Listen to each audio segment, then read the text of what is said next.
Abakungu okuva mu bitongole by'obwannakyewa mu disitulikiti y'e Wakiso n'okusingira ddala ebiyamba abakyala n'abaana b'obuwala abafuna embuto nga tebanneetuuka okwo kw'ossa n'abo abatulugunyizibwa basabiddwa okwanjulira abakulembeze ba disitulikiti ebiwandiiko ebikakasa bye bakola nga kino kyakubayambako mu nteekateeka zaabwe okwo kw'ossa n'okuggyayo ekifaananyi eky'enkomeredde ku butyabaganga buno.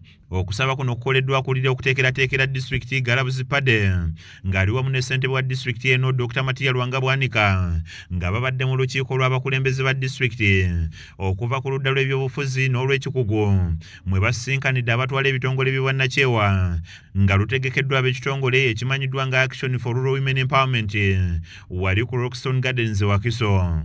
Ekya gender community n'ekya health ne education biveyo n'enkola ennungamu eraga butereevu biki gavumenti byeteekamu ssente biki gavumenti wetefunye ssente nga tefunye ssente ebibiina bya nakyewa biteekamu ssente aba bateekamu bakola ki. Nakuya Kasekende okuva mu kitongole ekimanyiddwa nga Aruwe annyonnyodde ekyabawaliriza okusinkana abakulembeze bano ng'okusingira ddala abaagala kusalira amagezi ekizibu ky'abaana abawala abafuna embuto nga tebanneetuuka. Okujja nga tulina amawulire agamala. Uganda erina policies ennungi. Policies zino lwakuba zitulemye okuteeka mu nkola naye nga gye ziri nnungi, so kye twagala okwogerako leero.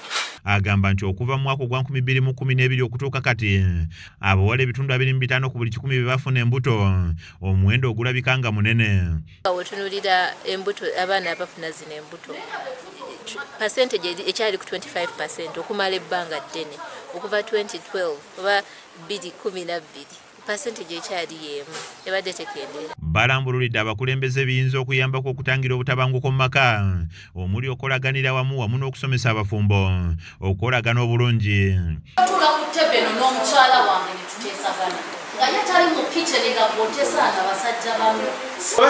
Bwe bayombagana bamuwaddemu oluyi ajja nangu ng'afumba mmere nga by'oyagala ebyo bulirwa tuyimirira mu kkooti naffe ne tubawaako obujulizi naye omukyala ow'edda baamukubanga n'agenda n'amugamba ate gamba nti weekoonye ku kisenge oba nabadde nva mu nku n'engwa naye ng'omusajja yamukubye naye kati bikyaliwo. N'abantu abalala beetabye mu lukiiko luno boogedde ekikyalemeza obutabanguko mu maka nga muno mwe muli abakyala abakozesa obubi omwenkanonkano okutyobola empisa n'obuwangwa wamu n'ebirala. Tugenze ozzuula nti abaana abasinga bagamba nti abazadde bava ku mulamwa, abazadde tebakyawa baana budde. Tuddeyooko mu nnono zaffe tuzzeeyooko abaana ku byoto. Ssentebe Matiya Lwanga Bwanika agamba nti ne bwe banaluma ogwengula okulwanyisa ekizibu ky'abaana abawala abafuna embuto nga bato wamu n'okulwanyisa obutabanguko mu maka tewali kijja kutuukibwako singa abaana ab'obulenzi n'abaami balekebwa ebbali.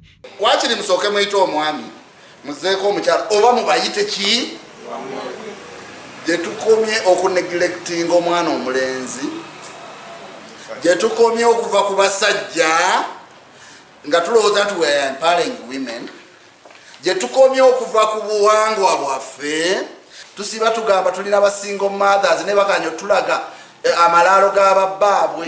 Asinzidde wano n'asaba ebitongole by'obwannakyewa byonna wamu ne gavumenti okusaawa ensawo enaavujjirira okunoonyereza okwenkomeredde ku nsonga eviirako obutabanguko mu maka okwo kw'ossa n'abaana okuzaala nga bato. Musabe ku ssente ez'okunoonyereza society etabuse ki.